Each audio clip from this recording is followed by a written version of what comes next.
जय हिंद। आज हम देखेंगे कि किरण आरेख से प्रतिबिंब की स्थिति ज्ञात करना। किरण आरेख से प्रतिबिंब की स्थिति ज्ञात करना कैसे ज्ञात किया जाता है। कोई किरण आरेख का मतलब होता है कोई चित्र बनाना है, यानी कैसे कोई नियम होता है एक चित्र बनाने का, वो नियम कैसे है इसको हम पहले भी बता चुके हैं कि अगर कोई रेखा मुख्य अक्ष के समांतर आएगी तो वो फोकस से जाएगी, मुख्य अक्ष के फोकस से आएगी तो वो अगर वो फोकस से आ रही है तो मुख्य अक्ष के समांतर जाएगी। ये हम बता भी चुके हैं और इसको हम चलते हैं डिटेल में समझते हैं कि कैसे रेखा आती है और किस तरह से जाती है, तभी हमारा प्रतिबिंब बनता है। चलिए यहाँ पे देखते हैं। सबसे पहले यहाँ पे दिया गया अगर कोई रेखा मुख्य अक्ष के समांतर आएगी, देखिए सबसे पहले जानते हैं कि ये वाली जो रेखा होती है, एक बार हम फिर से दोहरा देते हैं कि ये वाली जो रेखा होती है सीधी वाली, ये वाली जो रेखा होती है इसे बोलते हैं मुख्य अक्ष, यानी और ये जो बिंदु होता है इसे बोलते हैं बिंदु P, जिसे बोलते हैं ध्रुव, दर्पण का ध्रुव। और ये जो होता है ये हमारा फोकस होता है और यहाँ पे जो होता है ये हमारा केंद्र होता है, यानी वक्रता केंद्र होता है, ये हमारा मुख्य फोकस होता है। यानी केंद्र और फोकस, केंद्र और ध्रुव को मिलाने वाली जो रेखा होती है उसे हम मुख्य अक्ष कहते हैं। अब देखिए मुख्य अक्ष समझ में आ गया, तो देखिए मुख्य अक्ष के समांतर जो रेखा आएगी वो फोकस से होकर जाएगी, यही किरण आरेख है। किरण आरेख को ध्यान से समझना है कि किरण आरेख से प्रतिबिंब की स्थिति कैसे ज्ञात कर सकते हैं। कोई किरण आरेख खींच दिया जाए तो प्रतिबिंब की स्थिति को हम कैसे ज्ञात कर सकते हैं, इसी के बारे में देखना है। अगर कोई रेखा मुख्य अक्ष के समांतर आएगी तो वो हमेशा फोकस से होकर जाएगी। कोई रेखा मुख्य अक्ष के समांतर आएगी तो फोकस से होकर जाएगी, इतना ध्यान रखना है। फिर ये तो था हमारा अवतल दर्पण में, इसी तरह हम देखते हैं उत्तल दर्पण में। उत्तल दर्पण में कैसे होता है, ये हमारा उत्तल दर्पण बना हुआ है, इसमें कलई की हुई ये जो रेखा होती है इसे हम मुख्य अक्ष बोलते हैं, बता ही चुके हैं। और ये इसे ध्रुव बोलते हैं, ये हमारा फोकस होता है और ये हमारा क्या होता है, केंद्र होता है। यहां से हम किरण को गुजार रहे हैं और ये यहां से क्या हो रही है, ऐसे चली जा रही है, यहां से आई और यहां से टकरा करके ऐसे वापस लौट जा रही है। लेकिन देखिए ये फोकस कहीं पर भी नहीं मिल रही है, कहीं पर नहीं जा रही है। लेकिन इसको अगर हम पीछे ले आए तो देखिए ये कहां पे आ रही है, फोकस पे आ रही है। समझ में आ रहा है कि नहीं, फोकस पे आ रही है, यानी मुख्य अक्ष के समांतर आएगी। अगर कोई रेखा मुख्य अक्ष के समांतर आएगी तो वो फोकस से होकर जाती है या आती हुई प्रतीत होती है। देखो इसमें आती हुई प्रतीत हो रही है कि नहीं, इस तरफ मुख्य अक्ष के फोकस से, यानी फोकस से आती हुई प्रतीत होती है या फोकस से होकर जाती है। इसमें देखो फोकस से होकर जा रही है, लेकिन इसमें जो है यहां से ये तो जा रही है, लेकिन अगर उसको पीछे जब ले आते हैं तो यहाँ दिखाई दे रहा है कि ये मुख्य अक्ष, ये फोकस से आती हुई प्रतीत हो रही है। ऐसा लग रहा है जैसे ये फोकस से आती हुई प्रतीत हो रही है। यानी ये ध्यान रखना है कि अगर कोई रेखा मुख्य अक्ष के समांतर जाएगी तो वो फोकस से होकर जाएगी, फोकस से होकर जाएगी। ये हमारा अवतल दर्पण था, ये हमारा उत्तल दर्पण। अब हम देखते हैं कोई रेखा अगर फोकस से आती है, फोकस से कोई रेखा आ रही है, फोकस से कोई रेखा आ रही है तो वो मुख्य अक्ष के समांतर हो जाती है। यहां से देखिए जैसे ये फोकस से होकर जा रही है, ये फोकस से होकर रेखा जा रही है, टकराने के बजाय ये कैसे हो जा रही है, समांतर हो जा रही है। मुख्य अक्ष के कैसे हो जा रही है, ये मुख्य अक्ष के समांतर हो जा रही है। ये हम किस में देख रहे हैं, अवतल दर्पण में। और ये देखिए इसी तरह इसमें भी देखते हैं उत्तल दर्पण में क्या हुआ, मान लीजिए ये कोई रेखा आ रही है तो यहाँ से टकराने की बजाय ये हमारा समांतर हो जा रही है, समांतर हो जा रही है कि नहीं। लेकिन अगर इसको सीधा ले जाएंगे तो ये कहाँ पे मिल रही है, फोकस से बताओ आ रही है कि नहीं आ रही है, यानी ये फोकस से आती हुई प्रतीत हो रही है कि नहीं हो रही। यहाँ से टकराने के पश्चात अगर कोई रेखा फोकस से होती हुई जाती है तो मुख्य अक्ष के समांतर हो जाती है। देखो ये यहाँ पे अगर इसको बढ़ाया जाए तो ये मान लीजिए फोकस पे ही जाएगा। ये आभास किया जाता है। उत्तल दर्पण में आपको आभासी प्रतिबिंब ज्यादा देखने को मिलेगा। हो सकता है वैसे एक आध दो, वैसे लगभग जितने भी मिलेंगे सब आभासी प्रतिबिंब बनेंगे। आभास किया जा सकता है, उसको अनुभव किया जा सकता है। तो इसीलिए ये रेखा आ रही है लेकिन यहाँ चढ़ने पर चली जा रही है। लेकिन अगर इसको पीछे लाया जाए तो ये दिखाई दे रहा है कि फोकस से होकर जा रही है। फोकस से जब जाती है तो मुख्य अक्ष के कैसे हो जाती है, समांतर हो जाती है। अब समझते हैं ये वाला और ये वाला, ये हमारा उत्तल दर्पण, ये हमारा अवतल दर्पण, इन दोनों में हो गया। अब ये समझते हैं अगर कोई रेखा केंद्र से आती है, अगर कोई रेखा केंद्र से आ रही है, केंद्र का मतलब ये जो सी हमारा है इसे केंद्र बोलते हैं। अगर कोई रेखा केंद्र से होकर आ रही है तो वो केंद्र से टकराने के पश्चात केंद्र से ही वापस लौट जाती है, यानी जिसकी रास्ते में आई उसी रास्ते में वापस लौट जाती है। उसी तरह इसमें देखिए ये हमारा अवतल दर्पण था, इसी तरह आप उत्तल दर्पण में देखेंगे अगर कोई रेखा ऐसे आ रही है और वो जैसे ही टकराएगी, अगर वो केंद्र से जा रही है, देखिए अगर इसको ये इधर लौट जा रही है, लेकिन अगर इसको पीछे ले जाते हैं तो ये कहाँ पे मिल रही है, केंद्र पे मिल रही है, यानी ये संकेत दे रही है कि नहीं, यानी हम आभास कर सकते हैं कि ये केंद्र पर मिलेगी कि नहीं मिलेगी। जब केंद्र पर अगर मिलती हुई जाएगी, कोई भी रेखा अगर केंद्र से जा रही है तो वो केंद्र से ही वापस लौट आएगी। ध्यान से समझते हैं आप। देखिए इन तीनों का कॉन्सेप्ट क्या हुआ कि अगर कोई रेखा मुख्य अक्ष के समांतर जाएगी तो वो फोकस से होकर जाएगी, अगर मुख्य अक्ष के समांतर आ रही है तो फोकस से जाएगी, फोकस से आ रही है तो मुख्य अक्ष के समांतर हो जाएगी, और केंद्र से जा रही है तो वो केंद्र से ही वापस लौट आती है। ये अवतल और उत्तल तीनों के लिए सेम टू सेम वैसे ही है। अब हम समझते हैं कि अगर अनंत पे वस्तु को रख दिया जाए तब प्रतिबिंब कहां पे बनेगा, और अनंत से थोड़ा पास में रख दी जाए, यानी केंद्र के थोड़ा पास में रख दी जाए तब प्रतिबिंब कहां बनेगा, केंद्र पर रख दी जाए तब प्रतिबिंब कैसा बनेगा, उसके पास में और रख दी जाए तब प्रतिबिंब कैसा बनेगा, और अंदर रख दी जाए तब प्रतिबिंब कैसा बनेगा, फोकस पे रख दी जाए तब प्रतिबिंब कैसा बनेगा। यानी अवतल और उत्तल हमें दोनों के लिए देखना है। चलिए अब इसके आगे हम समझते हैं। वस्तु की विभिन्न स्थितियों पर गोलीय दर्पण से बने प्रतिबिंब की स्थिति तथा प्रकृति का किरण आरेख देखना है। यानी अगर किसी वस्तु को विभिन्न स्थितियों पर रखा जाए तो उसका प्रतिबिंब कैसा बनेगा, किस तरह का बनेगा, कहां पे रखने पर किस तरह का प्रतिबिंब बनेगा, इसके बारे में देखते हैं। सबसे पहले हम रखते हैं एक दर्पण रखते हैं और वस्तु को हम अनंत पर रखते हैं। देखिए इसमें हम सबसे पहले गोली दर्पण के बारे में बात कर रहे हैं। गोली दर्पण का मतलब जिसमें अवतल और उत्तल दोनों आते हो। तो सबसे पहले हम अवतल की बात कर लेते हैं, फिर उसके बाद उत्तल की बात करेंगे। अवतल दर्पण के लिए सबसे पहले हम अवतल दर्पण के लिए देखते हैं। अवतल दर्पण के लिए सबसे पहले हम देखते हैं वस्तु को अगर अनंत पे रख दिया जाए। देखिए मान लीजिए ये कोई हमारा दर्पण बना हुआ है, मान लीजिए हमारा कौन सा दर्पण है, अवतल दर्पण बना हुआ है। अवतल दर्पण में ये P जानते ही हो, या फिर इसमें जानते ही हो, फोकस जानते ही हो, C जानते ही हो, अगर नहीं देखे हो तो जाकर उसको देख भी सकते हो, ये इतना ही जानते ही हो। अब देखिए जब कोई अनंत पर वस्तु होती है, पहले ये समझिए प्रतिबिंब कैसे बनता है। पहली वाली जो रेखा होगी उसको हमेशा समांतर गुजारेंगे, मुख्य अक्ष के समांतर। देखिए दो रेखाओं को गुजारेंगे, अगर कहीं पर वस्तु रखी हुई है तो दो रेखाओं को हमेशा हमेशा गुजारेंगे। पहली वाली जो रेखा होगी वो हमेशा मुख्य अक्ष के समांतर होगी, और दूसरी वाली जो रेखा होगी सिर्फ अनंत पर नीचे से जाएगी, मुख्य अक्ष के समांतर जाएगी, नहीं उसके बाद सारी जो रेखाएं होंगी वो फोकस से जाएंगी या तो केंद्र से जा सकती हैं। केंद्र का मतलब C से या तो F से जाएंगी, दूसरी रेखा जो जाएगी। दो रेखाएं जहां पर मिल जाएंगी वहीं पे हमारा प्रतिबिंब बन जाएगा। ये नहीं कि एक प्रतिबिंब ले गए यहां टकराई वहां चली गई तो ये प्रतिबिंब बन जाएगा, इस तरह नहीं बनेगा। दो रेखाओं को ले जाना होगा, कहीं पर भी प्रतिबिंब रखा जाए।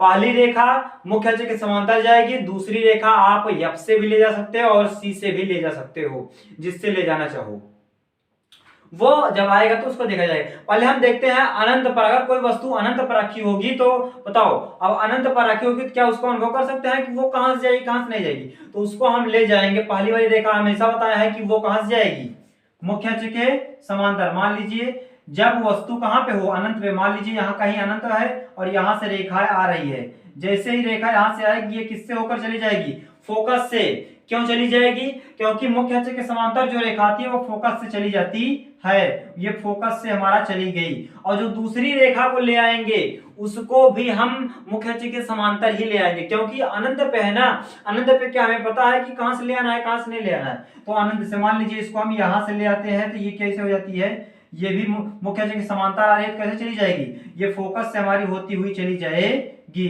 देखो दोनों रेखाएं जहां पे मिल रही है वहीं पे हमारा प्रतिबिंब बनेगा। दोनों रेखाएं कहां पे मिल रही है, ये वाली जो रेखा है ऐसे गई और ये वाली जो रेखा है ऐसे गई, यानी दोनों रेखाएं कहां पे मिल रही है, फोकस पे मिल रही है। तो अगर कहा जाए, देखिए इसमें ये क्वेश्चन ये करेगा कि जब वस्तु अनंत पे हो तो उसका प्रतिबिंब कैसा होगा, प्रतिबिंब की प्रकृति कैसी होगी और प्रतिबिंब का आकार कैसा होगा, प्रतिबिंब का साइज कैसा होगा, ये हमें बताना होगा। तो देखिए ये P पे बन रहा है, यानी हम कह सकते हैं प्रतिबिंब की स्थिति कहां है, प्रतिबिंब की स्थिति फोकस से F पर है, इसे हम फोकस बोलते हैं। प्रतिबिंब की स्थिति फोकस पर है, फोकस पर। और प्रतिबिंब की प्रकृति, प्रकृति का मतलब होता है ये कैसा बन रहा है, आभासी बन रहा है या वास्तविक बन रहा है। देखिए अगर स्वयं से नियम के अनुसार लाइन खींच देंगे अपने से बनेगी तो वो वास्तविक होगा, लेकिन अगर उसको आभास करके हम बनाएंगे कि यही यही जा सकती है तो वो हमारा आभासी हो जाएगा, यानी आभास करके जो बनाया जाए। तो ये कैसा बन रहा है, अपने से बन रहा है, जैसा नियम था वैसे हमने देखा खींच दिया गया है, तो ये कैसा बन रहा है, अपने से बन रहा है, तो ये कैसा बनेगा, वास्तविक बनेगा। और बताओ ये यहाँ पे बन रहा है, एक रेखा नीचे एक रेखा ऊपर जा रही है, तो कैसा बनेगा, उल्टा भी बनेगा, क्योंकि जो ये वाली जो रेखा है ये ऊपर वाली तो हमेशा ऊपर से ही जाएगी, लेकिन ये वाली रेखा किससे जा रही है, नीचे से जा रही है, तो प्रतिबिंब कैसा बनेगा, उल्टा बनेगा, प्रतिबिंब उल्टा, वास्तविक बनेगा उल्टा बनेगा। और प्रतिबिंब का आकार कैसा होगा, देखिए यहां पे बन रहा है मुख्य अक्ष पर एकदम छोटा सा बन रहा है, तो ये कितना प्रतिबिंब बनेगा, कैसा प्रतिबिंब बनेगा, अत्यंत छोटा, या जिसे कह सकते हैं बिंदु जैसा। ये प्रतिबिंब की स्थिति बताना होता है, प्रतिबिंब का आकार बताना होता है, प्रतिबिंब की प्रकृति बताना होता है, इतना ही बताना होता है। कभी कभी दे देगा कि जब वस्तु अनंत पे हो तब बताइए कैसा कैसा होगा, जब वस्तु और कहीं पे हो तब कैसा होगा। तो ये हम ये जब वस्तु अनंत पे होती है तो प्रतिबिंब की स्थिति कहाँ पे होती है, फोकस पे। प्रतिबिंब की प्रकृति कहाँ होती है, कैसी होती है, वास्तविक होती है और उल्टा होता है। प्रतिबिंब का आकार क्या होता है, अत्यंत छोटा या बिंदु जैसा हम कह सकते हैं। दूसरा देखते हैं, जब वस्तु C से परे हो, अभी तक अनंत पे रखा गया था, अब C से परे का मतलब होता है C के थोड़ा सा पास में रखा जाए, अनंत पे नहीं बल्कि C से कहां रखा जाए, C से थोड़ा बगल रखा जाए, यानी इसको हम कह सकते हैं अनंत और C के बीच में, C से परे कहो चाहे C और अनंत के बीच में कहो, C और अनंत के बीच में भी कह सकते हैं और C से परे भी कह सकते हैं। मान लीजिए कोई रेखा C से परे है, तो यहां से मान लीजिए ये क्या है, हमारी कोई वस्तु लिखी गई है, दी गई है, मान लीजिए इसका नाम ए बी है।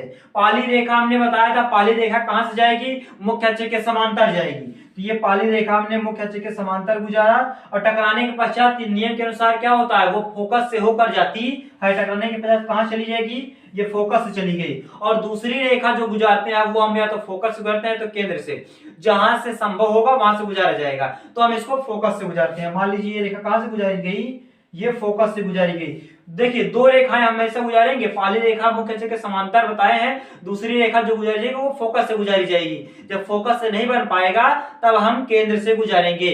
तो यहाँ पे जब ये गई फोकस से होकर जा रही है, अब ये टकराने के पश्चात जहां पे मिलेगी वहीं पे प्रतिबिंब बनेगा, ये नहीं कि यहाँ पे मिल गई है तो यहाँ पे प्रतिबिंब बन जाएगा, नहीं, टकराने के पश्चात जहां पे दोनों रेखाएं मिलेंगी वहां प्रतिबिंब बनेगा। तो ये मान लीजिए ऐसे यहाँ पे टकराने के पश्चात ये यहाँ पे आ गई, तो प्रतिबिंब देखिए कहाँ पे बन रहा है, इसको अगर ऊपर से मिलाया जाए तो प्रतिबिंब देखिए कहाँ पे बन रहा है, यानी C और F के कहाँ बन रहा है, बीच में बन रहा है।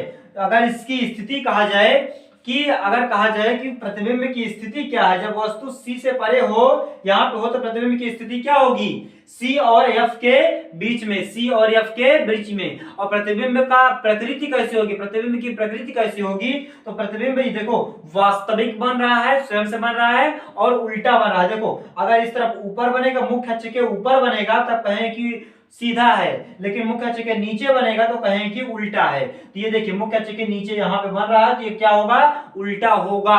और वस्तु से बताओ बड़ा होगा कि छोटा होगा, आकार में कैसा होगा, वस्तु हमारी इतनी बड़ी सी ली गई है और ये इतना छोटा सा बना हुआ है तो कैसा होगा, छोटा प्रतिबिंब बनेगा।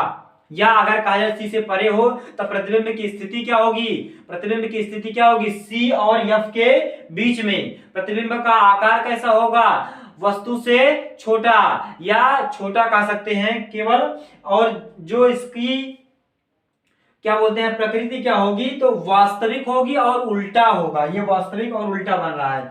अब तीसरा हम देखते हैं, जब वस्तु C पर रखी हो, कोई भी वस्तु हो अगर वो C पर रखी हो, यानी C का मतलब केंद्र पर, मान लीजिए केंद्र पर कोई वस्तु रखी गई है, मान लीजिए इसका नाम A B, मान लीजिए ये नाम दे देते हैं। जब कोई वस्तु C पर रखी हो तब कैसा प्रतिबिंब बनेगा, कैसा बनेगा, कहां बनेगा, चलिए देखते हैं। नियम के अनुसार, नियम ध्यान रखना है बस, फोकस अगर मुख्य अक्ष के समांतर आएगी तो फोकस से जाएगी, फोकस से आएगी तो मुख्य अक्ष के समांतर। तो ये रेखा यहाँ पे है तो ये मुख्य अक्ष के कैसे जा रही है, समांतर, तो ये कहां से होकर जाएगी, फोकस से होकर जाएगी। और जो दूसरी रेखा है वो कहां से जाएगी, दूसरी रेखा है, वो जो दूसरी रेखा है वो कहां से जाएगी, फोकस से, दूसरी रेखा को हम फोकस से गुजारते हैं। देखिए यहाँ पे प्रतिबिंब नहीं बनेगा, कितनी बार बता चुके हैं यहाँ पे प्रतिबिंब नहीं बनेगा। क्यों नहीं बनेगा, क्योंकि टकराने के पश्चात ही प्रतिबिंब, जहां पे मिलती है रेखाएं वहीं पे प्रतिबिंब बनता है। यहाँ टकराने के पश्चात ये कहाँ, ये फोकस से टकरा रही है, ये फोकस से होकर जा रही है और टकराने के पश्चात कैसे हो जाएगी, मुख्य अक्ष के समांतर। तो ये मुख्य अक्ष के ये क्या हो गई, समांतर हो गई है। इसको थोड़ा सीधा बना देते हैं, ये थोड़ा तिरछा हो चुका है। इसको देखिए, ये ऐसे बनाया जाएगा, इसको थोड़ा सा और टेढ़ हो गया ये, और ये यहां पे मिल जाएगी। यानी देखा जाए तो कहां पे मिल रही है, ये यहां पे मिल रही है। यानी कहां पे मिल रही है, सी से देखो थोड़ा सा इस तरफ हो रहा है, नहीं हो रहा है, यहाँ पे ये देखिए यहां पे मिल रही है। कहां पे मिल रही है, यानी जब वस्तु सी पर हो तो प्रतिबिंब कहां पे बन रहा है, इसको थोड़ा सीधा बना देते हैं। जब वस्तु सी पे हो, जब वस्तु सी पर होती है तो प्रतिबिंब देखिए यहां पे बन रहा है, यहां पे कहां पे बन रहा है प्रतिबिंब, सी पर ही बन रहा है।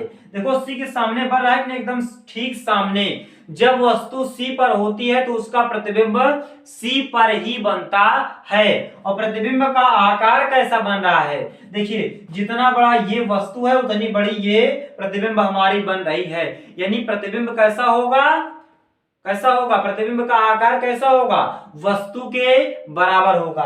प्रतिबिंब का आकार कैसा होगा, वस्तु के बराबर होगा। प्रतिबिंब की स्थिति कैसी होगी, प्रतिबिंब की स्थिति सी पर होगी। और प्रतिबिंब की प्रकृति कैसी होगी, यानी प्रतिबिंब कैसा बन रहा है, वास्तविक बन रहा है और कैसा बन रहा है, नीचे बन रहा है, मुख्य अक्ष के नीचे बन रहा है, तो कहेंगे कि वास्तविक और उल्टा। वास्तविक बन रहा है और कैसा बन रहा है, उल्टा बन रहा है। ये जब वस्तु सी पर होती है तो सी पर ही प्रतिबिंब बनता है। और कैसा बनता है, वस्तु के बराबर बनता है। और कैसा बनता है, वास्तविक बनता है, उल्टा बनता है। जब वस्तु सी तथा एफ के बीच में हो, अगर कोई वस्तु सी और एफ के बीच में हो, यानी सी और एफ के बीच में हो, तब प्रतिबिंब कहां बनेगा। मान लीजिए यहाँ पे वस्तु ली गई है, ये वस्तु मान लीजिए ए बी, मान लीजिए कोई वस्तु है। पहली रेखा क्या गुजरती है, मुख्य अक्ष के समांतर। पहली रेखा कहां से गुजरते हैं, मुख्य अक्ष के समांतर गई और वो टकराने के पश्चात फोकस से चली जाती है, हमने बताया है, फोकस से चली जाती है। और दूसरी रेखा को हम फोकस से गुजारते हैं। दूसरी रेखा कहां से गुजारते हैं, फोकस से। मान लीजिए दूसरी रेखा को फोकस से गुजारते हैं। जब दूसरी रेखा फोकस से गुजारेंगे तो फोकस से गुजारेंगे तो वो कहां से होकर जाएगी, इसको थोड़ा तिरछा बना दिया गया है। जब कोई रेखा मुख्य अक्ष के समांतर गुजारेंगे तो वो फोकस से होकर जाएगी। अगर कोई रेखा फोकस से होकर जा रही है तो वो मुख्य अक्ष के समांतर हो जाती है। क्या हो जाती है, मुख्य अक्ष के समांतर हो जाती है। इसको सीधा बना देते हैं थोड़ा, तो रेखा मुख्य अक्ष के कहां हो जाती है, समांतर हो जाती है। ये देखिए यहां पे प्रतिबिंब बन रहा है, यानी ये यहां पे कहां प्रतिबिंब बन रहा है, जब वस्तु C और F के बीच में होती है तब प्रतिबिंब, हमारा प्रतिबिंब की स्थिति कहां पे होती है, C से परे। C से परे देखो, C से इस तरफ बन रही है ना, इस तरफ बनती है तो बोलते हैं C से परे, या कह सकते हैं C और इस तरफ कुछ नहीं है तो अनंत मानते हैं। C और अनंत के बीच में, जब वस्तु C और F के बीच में होती है तो प्रतिबिंब की स्थिति कहां पे बनती है, अनंत, C और अनंत के बीच में बनती है। और कैसा बन रहा है बताओ, कैसा बन रहा है, देखिए छोटा सा ये लिया गया है और ये कैसा बन रहा है हमारा, बताओ कैसा बन रहा है। देखिए ये इतना छोटा सा लिया गया है और ये कितना बन रहा है, ये हमारा कितना बन रहा है बताओ।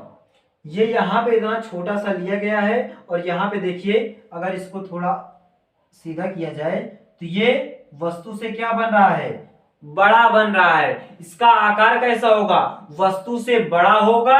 और क्या होगा, क्योंकि ये देखो अनंत पर पहुंच रही है कि नहीं, जब वहां से एकदम छोटे से टकराएगी तो वो जा करके ऐसे फैलेगी तो बड़ी सी हो जाएगी, नहीं हो जाएगी, तो इसका साइज जो बन रहा है वो बड़ा बन रहा है। यानी वस्तु से बड़ा और क्या बन रहा है, वास्तविक वस्तु से बड़ा। इसकी प्रकृति कैसी है, वास्तविक है, और कैसा है, वस्तु से बड़ा है। इसकी स्थिति क्या है, C और अनंत के बीच में। और क्या देखा जाता है, इसका प्रतिबिंब की प्रकृति देख लिया गया, प्रतिबिंब की स्थिति देख लिया गया, और प्रतिबिंब का आकार भी देख लिया गया।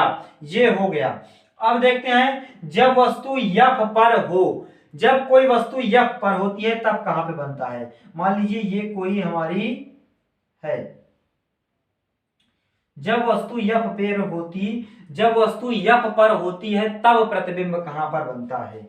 ये मान लीजिए कोई वस्तु है, तो यहां से पहली रेखा ऐसे गुजर देते हैं, ये कहां से जाएगी, फोकस से होकर जाती है। मुख्य अक्ष के समांतर जब गुजारी जाती है तो वह कहां से जाती है, फोकस से होकर जाती है। ये हो गया।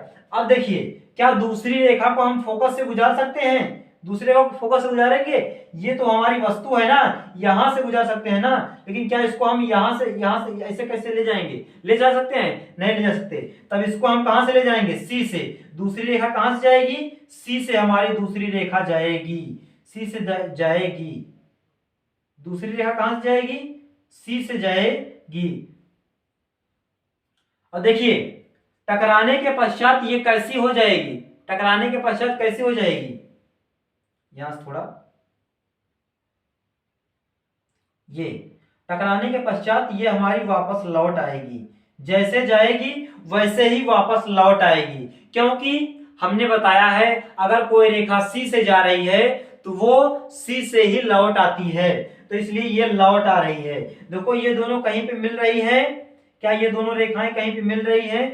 अभी देखो, अगर ये जगह रहती तो हम F से ही ले जाते, F से ले जा सकते हैं, लेकिन अगर ले जाने की जगह रहेगी तभी ले जाएंगे। अब इसमें क्या ले जा सकते हैं, नहीं ले जा सकते ना, तो इसको हम C से ले जा रहे हैं। जब C से ले जाएंगे तो यहाँ टकराने के बाद फिर से ये वापस लौट आएगी। इन दोनों को अगर हम ले जाएंगे तो ये कहीं पर भी नहीं मिलेगी। अगर वस्तु F पर होती है तो प्रतिबिंब कहां पर बनेगा, ये हम देखना है। जब वस्तु F पर होती है तो प्रतिबिंब कहां पर बनेगा, ये जब कहीं पे नहीं मिलती है तो इसे बोलते हैं अनंत।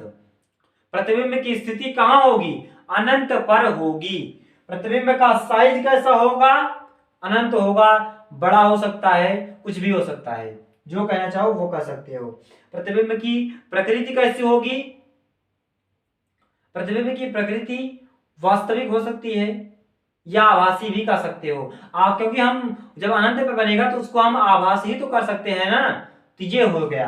चलिए अब हमें देखना है कि एक स्थिति और हमें देखना है, बस एक स्थिति क्या देखना है कि F और जब P के बीच में हो, यानी F और P के बीच में जब होती है तब हमारा प्रतिबिंब कैसे बनता है, कहां बनता है, ये देखना है। एक और देख लेते हैं, बस जब वस्तु कहां पे हो, जब वस्तु F और P के बीच हो, जब वस्तु F और P के बीच में होती है तब कहां पे बनता है। मान लीजिए ये हमारा क्या हो गया, अवतल दर्पण हो गया, ये हमारी एक रेखा हो गई, मुख्य अक्ष जिसे बोलते हैं। तो यहाँ पे मान लीजिए हमारा फोकस है F है, इसको मान लीजिए यहाँ थोड़ा और, ये यहाँ पे मान लीजिए हमारा फोकस F है और यहाँ पे हमारा C है। बड़ा छोटा जैसे भी लेना चाहो वैसे ले सकते हो। पाली रेखा हमने, और यहाँ पे क्या होता है, P होता है, P बिंदु जिसे हम ध्रुव बोलते हैं। P और F के बीच में लिया जा रहा है, P और F और P के बीच में कहे थे, F और P के बीच में ले रहे हैं। अब यहां से गुजारेंगे पाली रेखा मुख्य अक्ष के समांतर, तो वो कहां से, फोकस से होकर चली जाएगी। और दूसरी रेखा क्या हम F से गुजार सकते हैं, नहीं गुजार सकते। क्यों, क्योंकि ये जो वस्तु है F से उस तरफ चली गई, तो दूसरी रेखा कहां से गुजारी जाएगी, C से गुजारी जाएगी। ये देखिए C से गुजारी जाएगी, दूसरी रेखा C से गुजारी जाएगी, ये गुजार दिया गया। ये यहां से टकराने के पश्चात फिर से ये वापस लौट आएगी, यहां से जाएगी तो ये फिर से वापस लौट आएगी। लेकिन अगर हम इसको पीछे ले जाएंगे, देखिए ये, अगर इस दोनों रेखाओं को हम पीछे ले जाते हैं तो ये बताओ बन रहा है कि नहीं बन रहा है। ये A डैश B डैश, इसको मान लेते हैं A, इसको मान लेते हैं B। देखो ये बन रहा है कि नहीं बन रहा है। पहली रेखा जब एफ और पी के बीच में लिया गया, पहली रेखा हमने ये गुजारा और ये किससे होकर जा रही है, मुख्य अक्ष के समांतर गई और वो फोकस से होकर जा रही है। दूसरी रेखा फोकस से हम नहीं गुजार सकते, इसलिए फोकस से नहीं गुजार रहे हैं, बल्कि सी से हम गुजार रहे हैं। ये सी से गई और लौटने के पश्चात सी से हमने बताया है कि जैसे ही टकराएगी वैसे फिर से सी से लौट आएगी। लेकिन हम देख रहे हैं अगर इसको पीछे हम एक आभास करते हैं, मिलाते हैं कि ये कहां पे मिल सकती है, क्योंकि इसके पहले हमने देख चुका था कि इन दोनों को मिला रहे तो ये ना पीछे मिल रही है ना इधर ही मिल रही है, कहीं नहीं मिल रही है, तो ये तो अनंत पे बन गई। लेकिन इसको भी आभास करके देखते हैं क्या ये मिल सकती है। तो इसको अगर मिलाया जा रहा है तो देखो ये मिल रही है, ये जा करके पीछे मिल रही है। तो ये जो प्रतिबिंब बनेगा, ये प्रतिबिंब की प्रकृति कैसी होगी, आभासी होगी। और देखिए ये मुख्य अक्ष के क्या कहां बन रहा है, ऊपर बन रहा है ना, यहां रेखाएं मिल रही है ना, तो ये वस्तु से क्या बनेगा, आभासी बनेगा और वस्तु से बड़ा बन रहा है, क्योंकि वस्तु इतनी बड़ी ले गई और ये इतना बड़ा बन रहा है।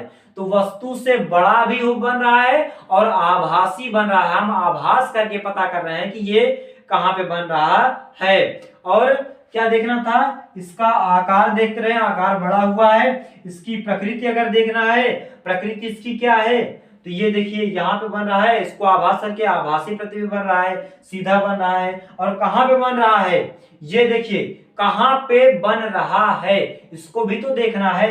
ये देखिए ध्रुव और कहां, इस तरफ जब कोई बिंदु नहीं होता है तो उसे क्या बोलते हैं, अनंत। जो नहीं पता उसे क्या बोलते हैं, अनंत। यानी ध्रुव और अनंत के बीच में बन रहा है, ध्रुव और अनंत के बीच में बन रहा है, या सीधे से कह सकते हो अनंत पर बन रहा है। प्रतिबिंब कहां पे बन रहा है, ये प्रतिबिंब कहां पे बन रहा है, अनंत पर बन रहा है। प्रतिबिंब की स्थिति कैसी है, अनंत पर है।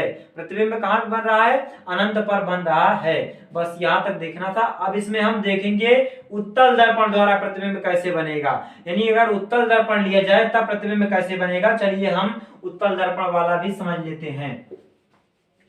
उत्तल दर्पण में सिर्फ दो ही स्थितियों पर हमें देखना है, इन पूरी स्थितियों पर नहीं देखना है, थोड़ी स्थितियों पर ही हमें देखना है। चलिए उत्तल दर्पण में हम देखते हैं जब वस्तु कहां पे हो, अनंत पर हो। जब वस्तु अनंत पे होती है, पहले हम एक उत्तल दर्पण बना लेते हैं। ये मान लीजिए ये क्या बन गया हमारा, ये मान लीजिए हमारा उत्तल दर्पण बन गया।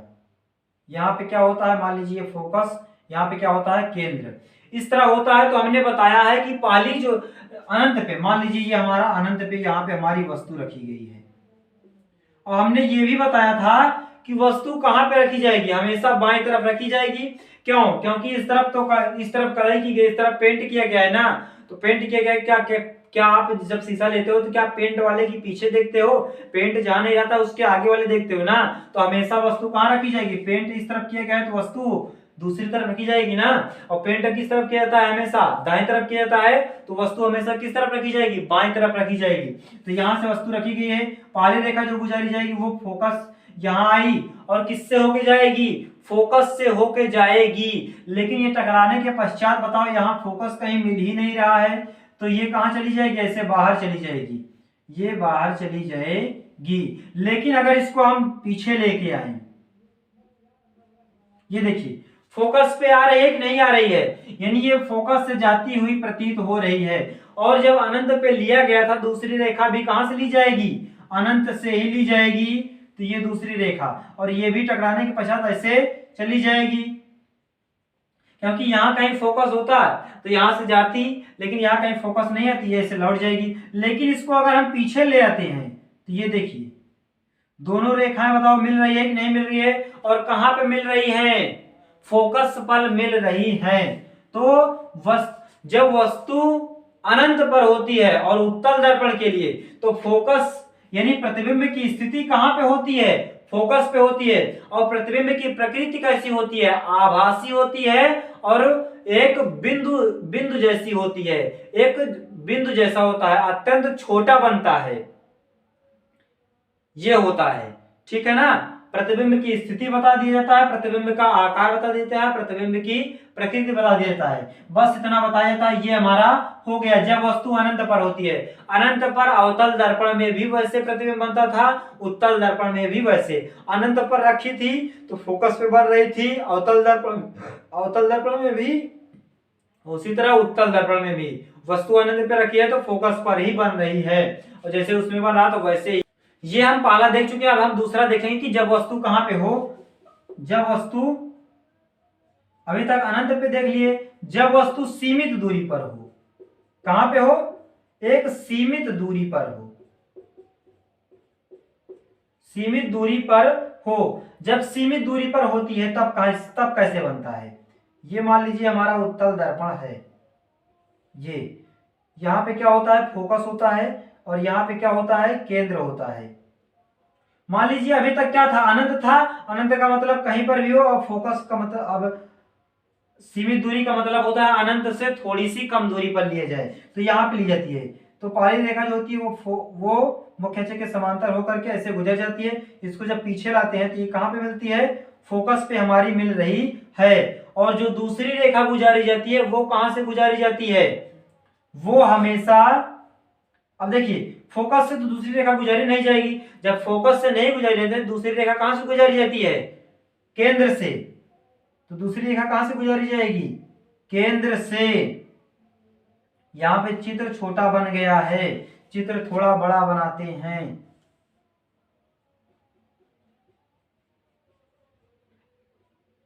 ये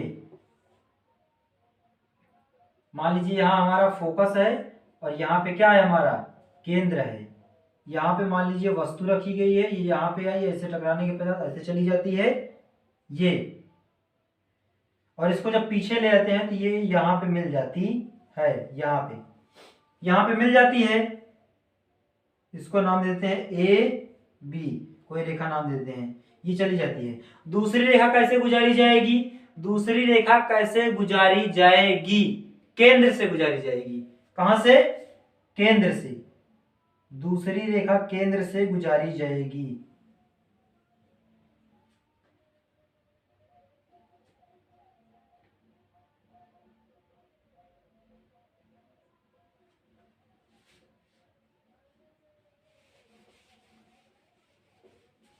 देखिए अब हमें देखना है जब वस्तु सीमित दूरी पर हो तब प्रतिबिंब कैसा बनता है। जब वस्तु सीमित दूरी पर हो तब प्रतिबिंब कैसा बनता है, ये समझते हैं। पहले एक बड़ा सा चित्र बना लेते हैं, एक उत्तल दर्पण बना लेते हैं।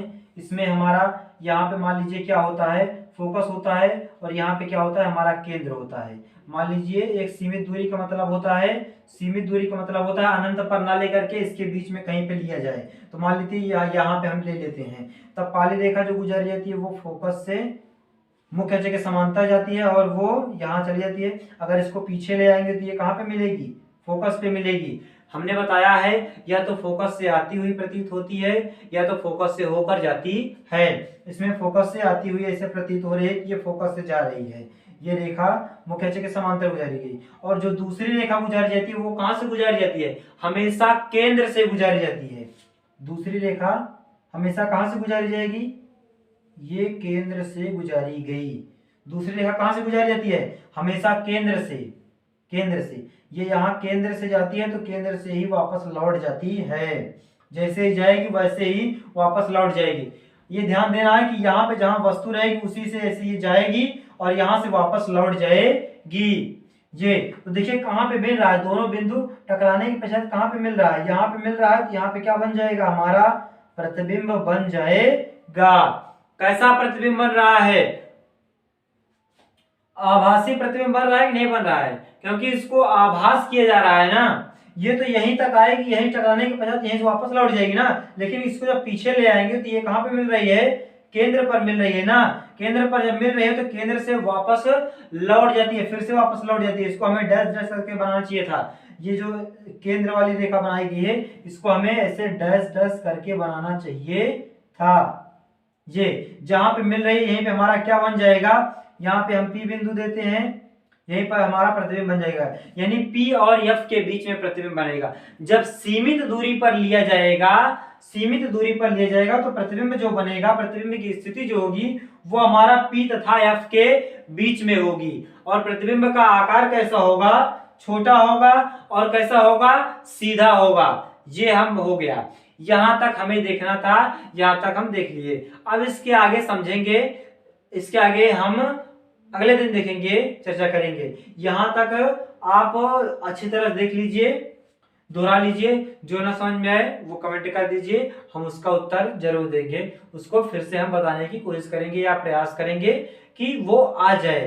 पहले आप इसको 1 से 2 बार जरूर देखिए, क्योंकि इसमें थोड़ा समझना है कि अगर कोई रेखा मुख्य अक्ष के समांतर गई तो वो फोकस से होकर जाएगी, मुख्य अक्ष के अगर वो फोकस से जा रही है तो मुख्य अक्ष के समांतर। और तीसरा बताया गया कि अगर केंद्र से जा रही है, केंद्र से ही वापस लौट जाएगी। और ये भी बताया गया कि अगर कोई भी प्रतिबिंब बन रहा है, अगर कोई भी प्रतिबिंब बन रहा है तो प्रतिबिंब तब बनेगा, पहली रेखा हमेशा केंद्र मुख्य अक्ष के समांतर जाएगी और दूसरी रेखा जो जाएगी फोकस से और केंद्र से भी जा सकती है। फोकस से वैसे ही हमेशा जाएगी, लेकिन जब फोकस से काम नहीं हो पाएगा तब हम केंद्र से ले जाएंगे, केंद्र से ले जाएंगे। जब केंद्र से दोनों तरह से नहीं मिलेगी तब उसको हम पीछे से अपनी तरह से आभास करके जोड़ेंगे कि इसको हम कहां ले जा सकते हैं, यानी ये कहां मिल सकती है। इस तरह का जब प्रतिबिंब बनेगा तो वो आभासी बनेगा, और जो अपने नियम के अनुसार बन जाएगा उसे वास्तविक बोल देंगे। बस इतना नियम थोड़ा समझना है, बस और क्या। उसमें पेपर में जो कहा रहेगा इसको याद करने की जरूरत नहीं है, पेपर में जो कहा रहेगा वैसे ही हम उसमें चित्र बना करके वैसे ही उसमें दिखा देंगे, और जो आएगा वैसे ही उसमें लिख देंगे। ये पूछेगा कि किरण आरेख बनाइए जब वस्तु अनंत पे हो, या पूछ लिया जब वस्तु फोकस पे हो, जब वस्तु सी पर हो यानी केंद्र पर हो तब प्रतिबिंब कैसा बनेगा, प्रतिबिंब की प्रकृति कैसी होगी, प्रतिबिंब का आकार कैसा होगा, यही सब क्वेश्चन करता है इसमें। और इसमें ज्यादा बनाने की आवश्यकता नहीं होती है, थोड़ा सा पता होना चाहिए। इसमें 2 से 5 नंबर इसमें कंप्लीट आता है, आता ही आता है। ऑब्जेक्टिव क्वेश्चन इसमें आता ही आता है, 1 या 2 ऑब्जेक्टिव क्वेश्चन, और इसको किए रहोगे तो ये लघु उत्तरीय प्रश्न यानी जो बड़े बड़े क्वेश्चन होते हैं उसमें भी आता है। किरण आरेख बनाने के लिए ये पूरा चित्र बनाना होता है उसमें, तो इसको नियम वाइज समझना है। नियम समझे रहोगे तो ये आसान रहेगा, जिसमें याद करने की कोई जरूरत नहीं है। और वैसे भी देखो, अगर वस्तु अनंत पे रखी थी तो प्रतिबिंब कहां पे बन रहा था, जब वस्तु अनंत पे रखी थी प्रतिबिंब फोकस पे बन रहा था। जब वस्तु अनंत से और पास में ले आई तो प्रतिबिंब और उस तरफ यानी सी से बगल जा रहा है, सी पर रख दिया गया। जब सी पर रख दिया गया तो सी पर ही बन रहा है, और जब सी और एफ के बीच में रख दिया तो और उस तरफ बन रहा है। यानी जैसे जैसे हम वस्तु को पास ले आ रहे हैं वैसे वैसे प्रतिबिंब कहां बन रहा है, इस तरफ दूर जा रहा है। ये इतना विशेष ध्यान देना है बस, और कुछ नहीं, थोड़ा समझना था। और देखिए इसको हम ट्रिक वाइज भी समझ सकते हैं, लेकिन ट्रिक वाइज भूल जाएंगे। सिर्फ नियम याद रखेंगे तो हम इसको अपने से बना करके अपने से पता कर लेंगे कैसा क्या होगा, और ट्रिक वाइज कहोगे तो बता भी देंगे, उससे कोई दिक्कत नहीं है। तो आज तक यहीं तक समझते हैं, मिलते हैं अगले वीडियो में, तब तक के लिए जय हिंद।